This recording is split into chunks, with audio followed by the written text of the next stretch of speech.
Peter, tell us what you thought about what I've just said, how I've introduced it, and some of the remarks from Neil Woods. Well, I mean, your introduction was completely biased and actually fantastically, fundamentally and profoundly ignorant. It was meant to be. It's opinion, Peter. Well, it wasn't meant to be ignorant, I'm sure. But alas, it was meant to be biased. So many people, you are a victim of billionaire propaganda, of one of the most successful lobbies that has ever taken place for what will be, if it succeeds, one of the biggest businesses in the world. The stupefaction of millions for money and the ruining of many, many thousands of lives, probably hundreds of thousands of lives, possibly millions as a result. And you will then be among those responsible for those ruined lives. Trust you to be colourful. There is increasing correlation. Yes, tell us then. Well, hang on a minute. You've had an uninterrupted 7 minutes of diatribe about this. I've spoken for about 20 seconds and you've begun to interrupt me. I was about to ask you a question. I might have enough time to say anything, or are you going to have a completely and totally biased programme without any... Peter, can I ask you a question about what... Can I ask you a question about... Stop interrupting me then. Let me finish what I'm saying before... No, interrupting in the middle of a sentence, for goodness sake, after 7 minutes of diatribe. Control yourself. Peter. Yourself, or there's no point in my being on this programme. No, I understand that, but I want to ask you a question. Let me say what I'm trying to say then, instead of interrupting me every breath I take. All right, okay, I'll tell you what. Are you ready for that now? I'll tell you what, finish that, and then let me ask you a question. Go for it. Begun, let alone finish. Let me make my point. Go for it, go for it. The point is quite simply this. Apart from the fact that marijuana or cannabis, depending on which jurisdiction you're in, is a drug increasingly correlated with irreversible severe mental illness, just at the time when it is becoming fashionable to say it should be made legal. The other point is this, that we have done, since 1971 in this country, the biggest decriminalization experiment in drugs in any major country in the world.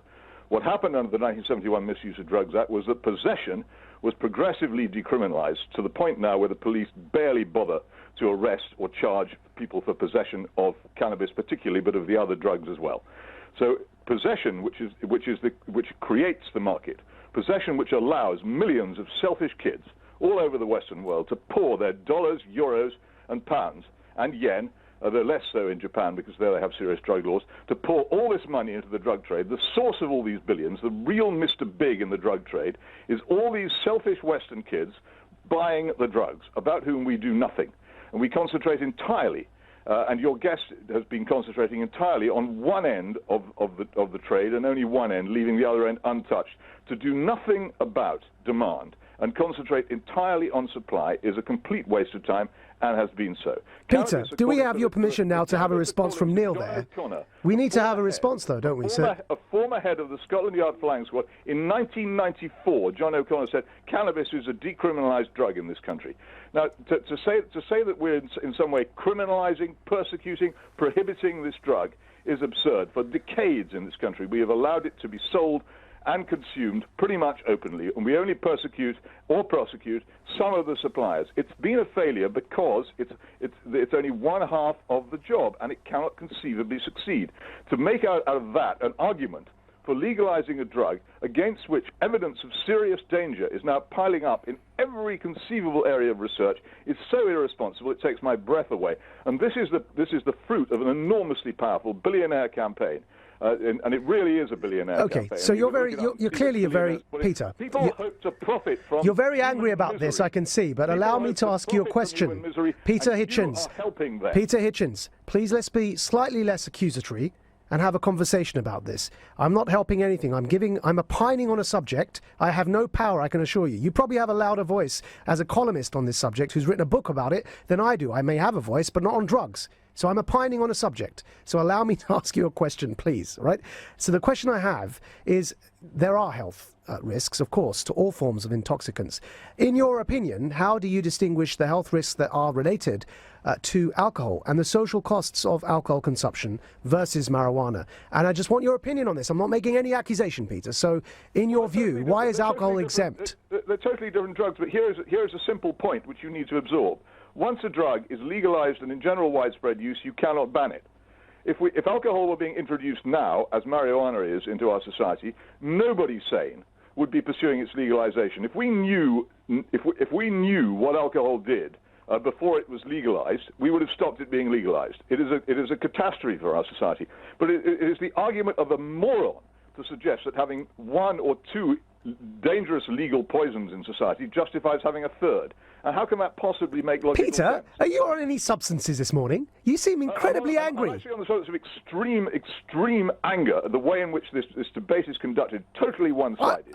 How's it one-sided? I just asked you one question. In getting a word in edgeways to make the serious point which needs to be made, that people need to be protected from this very dangerous drug. And you have just used your responsible position in broadcasting to propagandize for misery.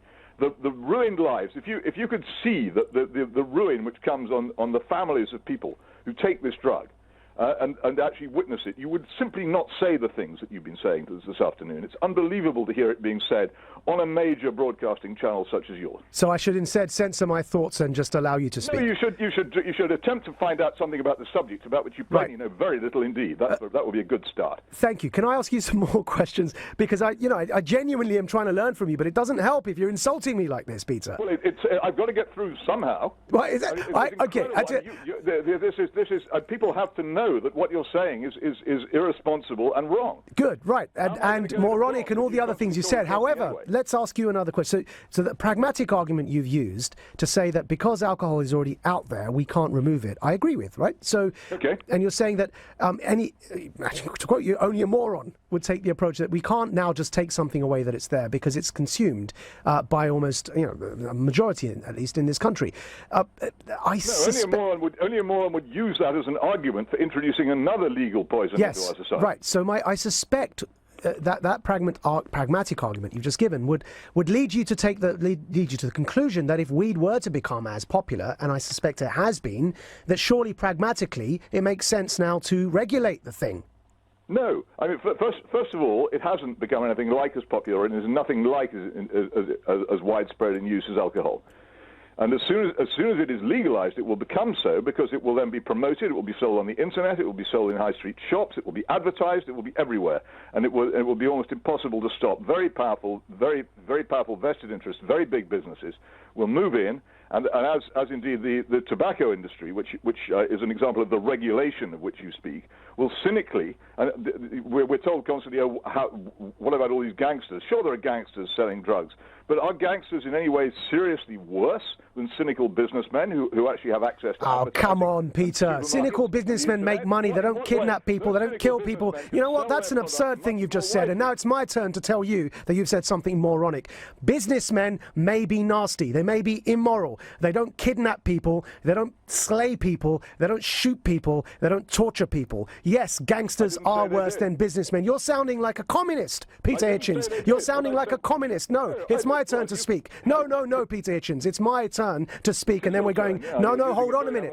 You cannot say that businessmen are worse than gangsters. That's like I had a caller on the other day who tried to convince me that politicians are worse than ISIS. All this hyperbole is absolutely ridiculous. Portugal has had an experience with a decriminalization of drugs, and crime went down. Yes, some businessmen may have made profit, but crime went down. Some US states have had an experience with a decriminalization of marijuana, and they've found that the regulation has led to wonderful benefits for their states. The economy has gone up, and they've raised millions, thousands in tax revenue that they can put towards the health service. They can put towards treating some of that addiction you seem to be so concerned about, yet only are interested in swearing and insulting people. So, Peter Hitchens, thank you for joining me on my show, but I must say that we have to have a reasonable conversation about this and not just hurl abuse at people. You didn't frankly have the balls to put country before party.